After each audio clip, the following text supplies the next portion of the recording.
안녕하세요. 일원학원의 원장이자 수능국어 강사인 김철훈입니다. 자, 오늘의 김철훈의 입시 칼럼 메인 토픽은 평범함의 역설입니다. 자, 수능과 관련된 설명이 되겠죠. 마찬가지로. 자, 한번 시작해보죠. 우리나라에서, 우리 수능 체계에서, 뭐, 내신도 마찬가지지만, 등급 체계를 사용하고 있죠. 뭐, 시험을 보고 있으면 1등급이다, 2등급이다 나오잖아요. 그게 이제 스테나인 등급 체계라는 겁니다.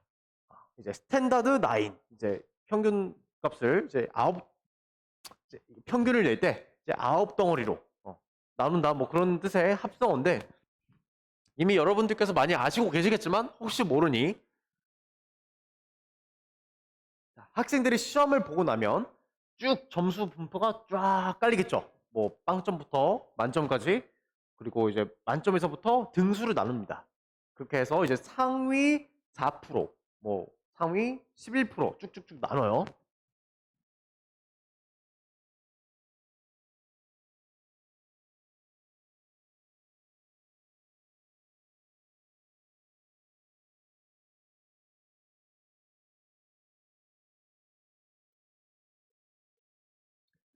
자, 이렇게 했을 때 이쪽이 1등급 구간이라고 한번 해볼게요. 이쪽이. 여기가 1등급이에요. 상위 4%. 그리고 하위 4%가 9등급이 되겠죠? 9등급이에요. 그리고 이 각 구간에 있는 이 숫자만큼 이제 인원이 존재하는 겁니다. 1등급은 4%, 2등급은 7%, 3등급은 12% 이렇게 가져가는 거죠. 자, 이렇게 했을 때 평균 가운데 있는 학생들이 20%로 제일 많아요. 제일 많아요. 여기는 이제 5등급이죠. 5등급 구간입니다.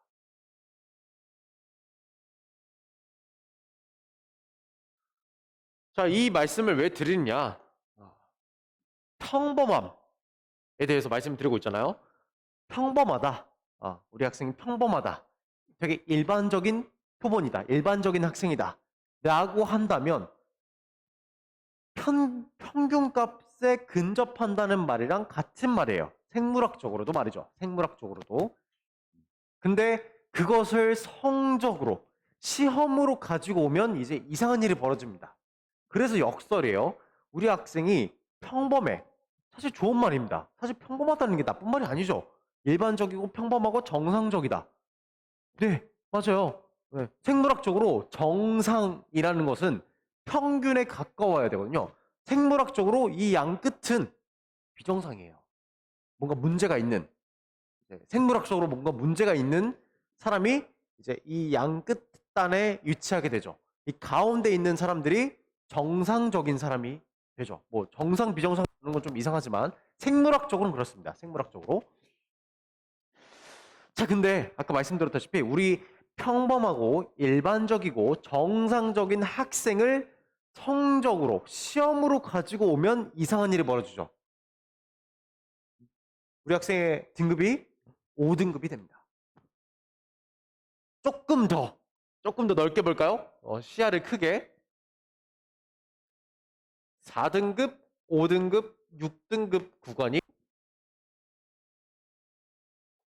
평범하고 일반적이고 정상적인 사람의 점수가 됩니다. 몇 프로예요? 54%예요. 과반수. 절반을 넘는 사람들이 4등급, 5등급, 6등급을 받는 것이고 이게 생물학적으로 정상인 거죠. 일반적이고 평범한 겁니다. 근데 참 마음에 들지가 않죠. 마음에 들지가 않아요. 그래서 역설인 겁니다. 역설. 그래서 이제 제가 드릴 말씀이 뭐냐?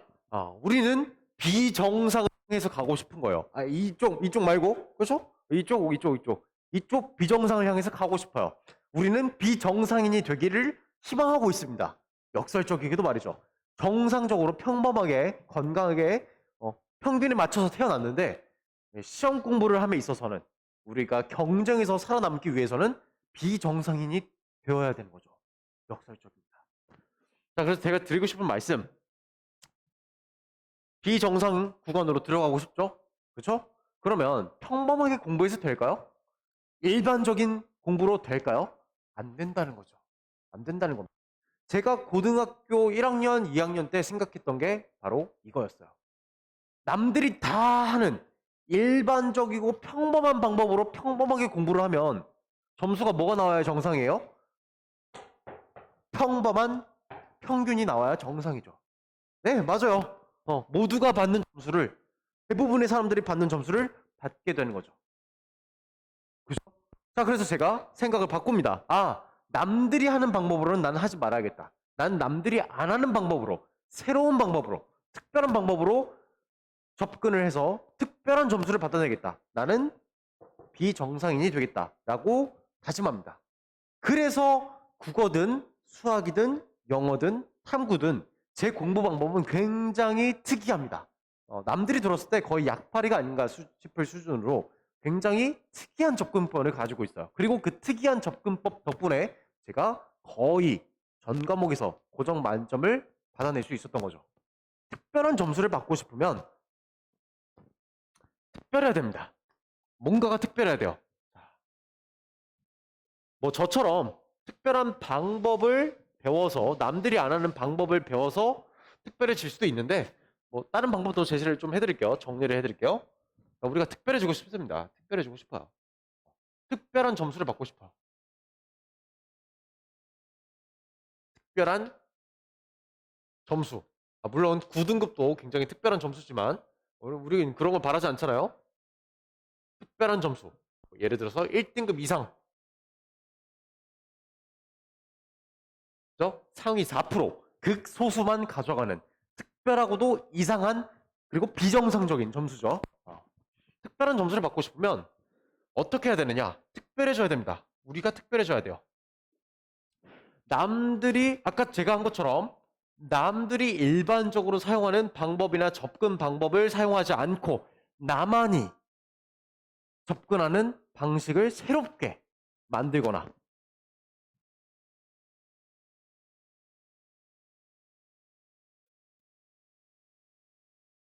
물론 뭐 특별한 방법을 배울 수도 있겠죠. 그렇죠? 꼭 제 방법을 말씀드리는 건 아니지만 저는 이거라고 생각합니다. 근데 어쨌든 제 방법도 나중에 수강생이 많아지고 제가 인터넷 강의로 나아가서 제 수업을 듣는 사람들이 많아지면 저 이제 내년 말 정도에는 인터넷 강의로 나갈 겁니다.